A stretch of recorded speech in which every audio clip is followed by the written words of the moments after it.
Hey guys, Derek here for another video.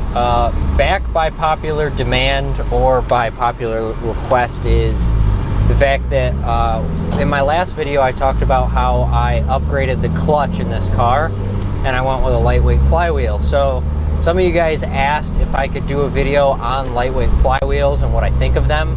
I had a lightweight flywheel in my last car. I had a 2005 Legacy GT that I put a lightweight flywheel in.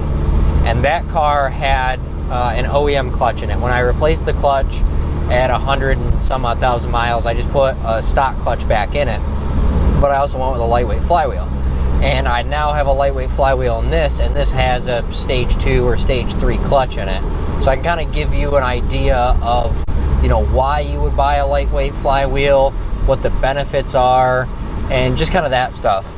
So what really is a lightweight flywheel is the fact that it's basically less rotational mass. So if any of you guys have went out and bought like a lightweight crank pulley, it gives you very similar benefits to, or very similar, you know, characteristics is what that does. But so a lightweight flywheel or a lightweight crank pulley goes down roughly like 3 to 4 pounds. But a lightweight flywheel goes, in this case, it was like 12 to 15 pounds lighter than the stock ones. So, you know, if you have ran a lightweight crank pulley, think of that just times like 3 or 4. And that would give you kind of similar to what a lightweight flywheel would do. Okay, so what are the positives to a lightweight flywheel? So a lightweight flywheel is going to rev faster. It will also decelerate faster, and it does change a little bit how the engine braking is handled in the car because there's less rotational mass.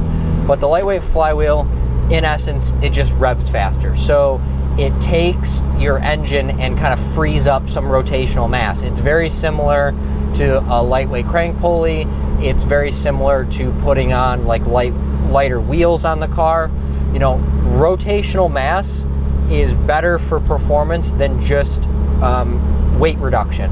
You know, rotational mass weight reduction is way more important than just standard weight reduction. But so the fact that the lightweight flywheel can rev up quicker means a couple things. One of the nice things about is it's more responsive.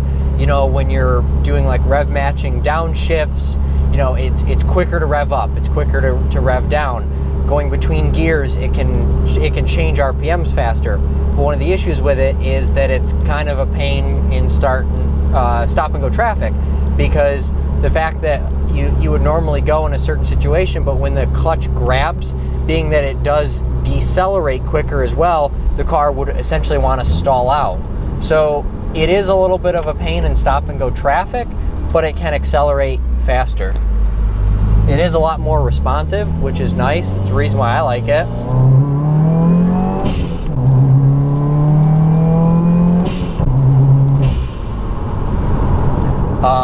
You know, it's a lot more peppy. I like to say. I think, you know, right when you get on the gas, it's right there. When you're doing rev match downshifts, it's almost instant. Now, here's another thing that I said about lightweight flywheels that probably not a lot of people understand, is that when you're shifting between gears, you know, especially in this car, if you're not perfect with your shifts, the way your RPMs are lined up, you get a little bit of a kind of, I'd say, a judder, and it's just because the engine RPMs aren't lined up with the RPMs that the wheels are spinning. But when you take a lightweight flywheel, for example, it decreases that rotational mass. So decreasing the rotational mass will essentially decrease the amount of judder that you would get, because the engine has less mass to change when your gear isn't perfect. Now, I'm not saying that this is a fix for you know, not perfect driving, but you know, in most times being absolutely perfect with your RPMs in all scenarios isn't the easiest thing to do, you know. So, you know, you're getting on the gas and you got to quickly shift instead of having to wait for those RPMs to come down. The engine is more quick to respond, and because there's less weight, you get a little bit less of the judder, or what is kind of what I call it. So I think it's smoother shifting between gears than a normal flywheel. So the benefits are, it revs quicker, it's better at rev matching downshifts, it's better at going through the gears. The only downside is that from a start and stop perspective, starting from stop is kind of a pain in the butt. When I had my Legacy GT, my old car, that had a stock clutch in it, and that actually wasn't bad. You had to rev it up a little bit and it would go like normal. But now in this car with the really aggressive clutch, you got to rev it up and the clutch just wants to go. So it can be tough.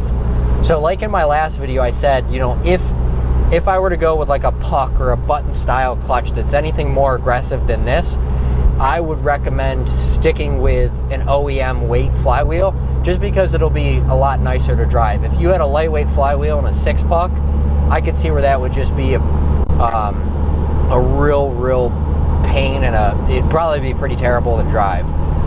So that's the reason why I went with a lightweight flywheel here, is even though this is an aggressive clutch, it's still a full face disc. And a full face disc is the nicest to daily drive. So, you know, I was kind of on the fence of, you know, should I do a lightweight flywheel, should I not? And in this case, I did do a lightweight flywheel and I'm happy, but if I were to do anything more, I wouldn't. So if you're kind of between stock or like a stage 2 or something like that, I would recommend a lightweight flywheel. Anything more, and I would say you should probably stick with the OEM. I like the lightweight flywheel. I think it's great. You know, starting from a stop is the only negative that I see from it. Some other negatives are sometimes you can hear some chatter, like there is some noises that can radiate from the outside of the car. It's kind of hit or miss. Some do it, some don't. But that's really the only negatives are sometimes it makes noise, and starting from a stop can be a pain. But I think the benefits of the fact that the car's a lot more responsive, it's quicker to rev, it's quicker to go between the gears, it's smoother going between the gears. I think all of those are beneficial. And you got to think most of the times the lightweight flywheel is cheaper than an OEM flywheel. So that's one thing to consider. Now, as far as weight goes, this flywheel I believe is like 12-ish pounds, somewhere between 12 and 14. The stock one I think somewhere in the neighborhood of like 22 to 25 pounds. So, you know, we're shaving roughly 10 pounds off of the stock flywheel. I wouldn't go with anything like 9 pounds or 8 pounds or 9 pounds.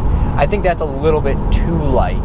I like to stay, you know, somewhere over 10, so like 12 to 15. My other car I know had a 13.9 pound flywheel. I can't remember what this one is, but anything in that realm is what I like. But you can hear the car revs quicker, right? You can just hear it immediately. When I get on the gas, it's just go.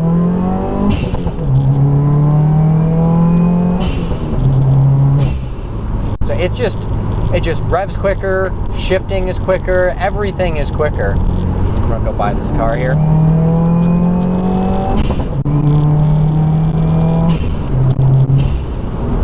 So, I mean, you can just hear, like, I'm just banging through these gears, and it's just, there's no like judder or anything. It's just, you know, into the next, and I just like the way a lightweight flywheel feels. I think it feels great. I love it. Some people hate it. Some people don't like the way it starts and stops. And I'll admit, sometimes it can be a pain starting from a stop. But that's the only downside I see. Everything else is positives. I think everything else is great.